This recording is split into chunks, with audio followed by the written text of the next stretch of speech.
ჩვენი მიზანი არის მოსახლეობას შევუქმნათ ეკოლოგიურად სუფთა ჯანსაღი გარემო.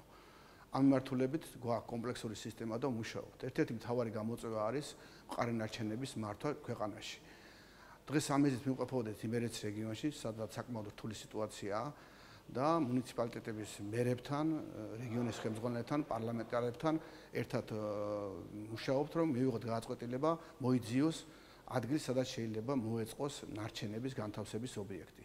და მე ვფიქრობ, ასეთი ინტენსიური მუშაობით, ყველას ჩართულებით, მოსახლეობასთან შეთანხმებით საბოლოოდ მივიღოთ პოზიტიური გადაწყვეტილება ამის. რეგიონალური განვითარების სამინისტრო აქტიურად იქნება ჩართული სხვა სამინისტროებთან მუშაობის პროცესში, რათა მუნიციპალიტეტების სახელმწიფო რწმუნებულის შესაბამისი სამსახურების ჩართულობით მოხდეს ლოკაციების, რაც შეიძლება დროულად შერჩევა სამინისტროს მიერ მოწოდებული ინფორმაციის დამუშავება მოსახლეობამდე ამის დროულად მიტანა და დროით გასწვალისწინებულ ვადებში მოხდეს კონკრეტული გადაწყვეტილებების მიღება, რათა ხელი შეუწყოს რეგიონალური განვითარების სამინისტრომ ჩვენი პარტნიორი სამინისტროების მიერ დაგეგმილი გეგმის შემუშავებას.